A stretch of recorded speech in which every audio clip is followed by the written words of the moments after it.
সম্মানিত খামারি ও কৃষক ভাইরা, আসসালামু আলাইকুম। আপনারা যে যেখান থেকে আমার এই ভিডিওটি দেখতে পাচ্ছেন, আমি সবাইকে জানাই ঘাস টিভি বাংলা চ্যানেলের পক্ষ থেকে আন্তরিক শুভেচ্ছা এবং অভিনন্দন। আজকে আসলাম একটি ঘাসের জমিতে আপনাদেরকে দেখানোর জন্য। এই যে আমার সামনে যে ঘাসটা আপনারা দেখতে পাচ্ছেন, এটা হচ্ছে আমেরিকান গুয়াতিমালা হাইব্রিড ঘাস।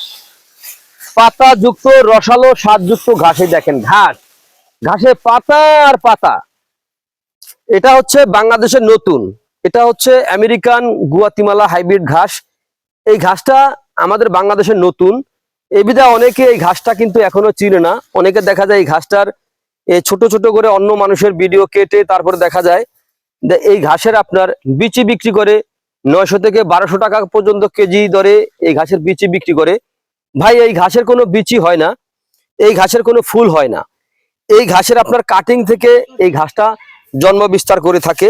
এই যে আমি এখান থেকে দেখাচ্ছি আপনাদেরকে, এরকম ভাবে কাটিং হয়। এই কাটিং থেকে আপনারা এই ঘাসটা রোপণ করতে পারেন। এই কাটিং থেকে এই ঘাসটা কিন্তু হয়ে থাকে। এই এতটুকু একটি কাটিং রোপণ করবেন, 2টা গিটের কাটিং যদি আপনি রোপণ করেন, তাহলে আপনার এত বড় বড় ঝোপালো ঘাস আপনার হবে। এই ঘাসে কিন্তু পাতা হয়, অনেক বেশি পাতা হয়। এই ঘাসে প্রচুর পরিমাণে ভিটামিন, প্রোটিন, ক্যালসিয়াম রয়েছে। এই ঘাস খাওয়ালে আপনার দুগ্ধ জাতীয় গাভী হোক অথবা ষাঁড় গরু হোক, আপনার গবাদি পশুকে ভিটামিন অথবা ক্যালসিয়াম জাতীয় কোনো ঔষধ খাওয়াতে হবে না। এই ঘাসের মাধ্যমে আপনার ক্যালসিয়াম অথবা ভিটামিনের ঘাটতিটা পূরণ হবে। এই ঘাস খাওয়ালে দুগ্ধ জাতীয় গাভীর দুধ বৃদ্ধি হয় অথবা ষাঁড় গরুর মাংস বৃদ্ধি হয়। দেখেন, পাতা আর পাতা, এরকম পাতালো ঘাস যদি থাকে তাহলে কিন্তু গরু ছাগল পালন করতে আপনার কোনো অসুবিধা হবে না।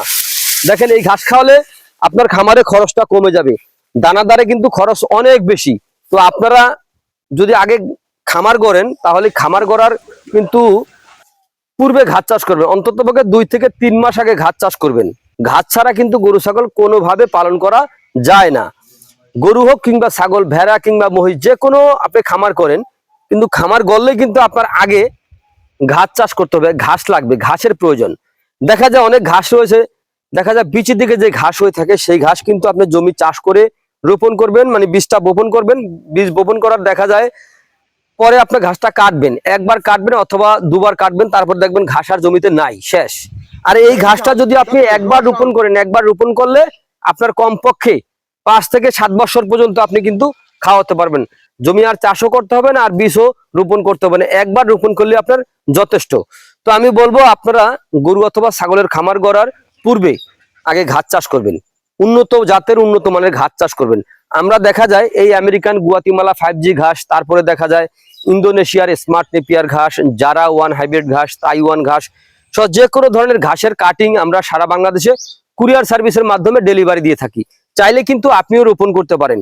এই ঘাস রোপণ করলে আপনি কখনোই ঠকবেন না, কারণ এই ঘাসটার ফলনটা অনেক বেশি হয়। উচ্চ ফলনশীল জাতের উন্নত মানের ঘাস। এই ঘাসটা বিদেশের ঘাস, বিদেশের মাটিতে যেই ঘাস জন্মায়, এখন সেই ঘাস আমাদের বাংলাদেশের মাটিতেও জন্মিয়ে থাকে। দেখতেই পারছেন ঘাস, কত সুন্দর ঘাস, পাহাড়ের মতো ঘাস হয়ে আছে। তো প্রিয় বন্ধুরা, আমি আবারও বলছি, যদি আপনারা এই ঘাসের কাটিং অথবা মোতাসহ চারা যদি আপনারা সংগ্রহ করতে চান, তাহলে আমার স্ক্রিনে দেওয়া নাম্বারে যোগাযোগ করবেন। আমরা সারা বাংলাদেশে ক্যাশ অন ডেলিভারিতে দিয়ে থাকি, চাইলে আপনিও সংগ্রহ করতে পারেন। তো আজ এখানে এ পর্যন্তই। আপনারা সকলে ভালো থাকবেন, সুস্থ থাকবেন। আল্লাহ হাফেজ।